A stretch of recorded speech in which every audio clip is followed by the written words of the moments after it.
Hi, this is Brandon from Watches on You. Today we're taking a look at the Heuer Carrera Calibre Heuer 2 Skeletonized GMT Chronograph. Now before I start this review, I want to remind you that we're here at JB Hudson Jewelers in Minneapolis, Minnesota, who lent us this piece. They're an authorized retailer of Heuer as well as many other premium brands. I'd also like to remind you that we'll be leaving a link in the description to our channel store where we've listed our favorite watches and watch accessories. And it really does help the channel if you make purchases on there, as we do get a small commission from every purchase. So now let's move on to this watch. So as I said, this is the Heuer Carrera Calibre Heuer 2 GMT Chronograph, and it is skeletonized. So first I'm going to start off with the case details of this watch. So it does have Heuer's modular case design with stainless steel, and it is a very well constructed case. You can see you have these very sharp edges on it, and it is a large case at 45 millimeters in diameter. I would say that it wears actually slightly larger than that, and it wears larger than most of the other other models in the Carrera collection, and that's probably due to the fact that the bezel, just for some reason, it makes it appear larger. I think it might be a little bit thicker in terms of its depth than the other bezels that are seen with the skeletonized chronographs. Of course, not the GMT version. And that does make it appear larger. Also, it's glossy because it is a ceramic it has a ceramic bezel insert.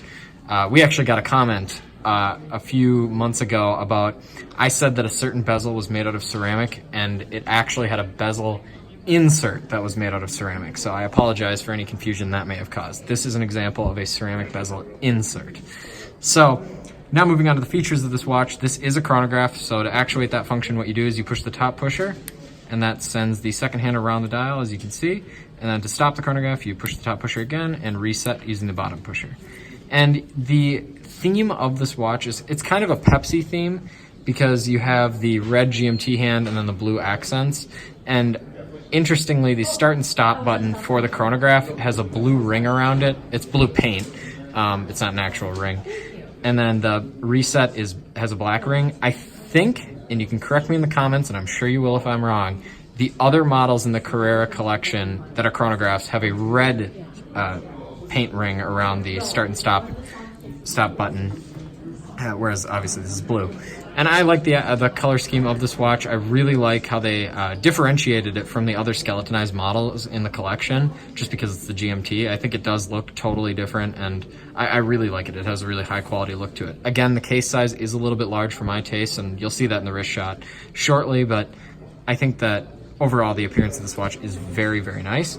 Also, the quality, it feels spectacular as well. You can see there's some nice Côte de Genève on the movement, as well as on the rotor itself, and you can really see a lot of the action of the movement. You can actually see the column wheel, that wheel with the red teeth up there is the column wheel, so I can show you that using the chronograph. It'll move when I push the top button here. Oh, sorry. There you can see the column wheel moving as I actuate the chronograph.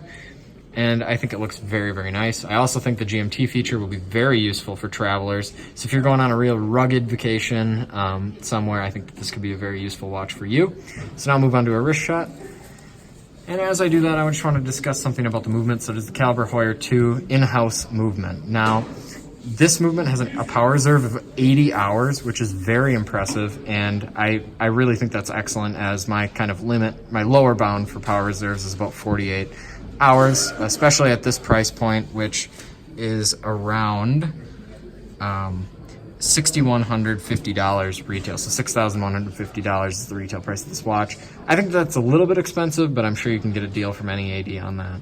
But overall, it's a very high quality watch. And the bracelet is very comfortable, and the clasp is fairly well made. I do think that the buttons are not the best feeling. It's not really up to Omega's standards. Omega makes, in my opinion, the best clasps for their watches, particularly in their new Seamaster. I really think it feels spectacular, and they've been making that for years, even longer than Rolex has been making really high quality buckles. So that's clasps rather. So that's something to take note of. So if you like this review, please leave a comment and a like, and also remember to subscribe to our channel. Thanks for watching.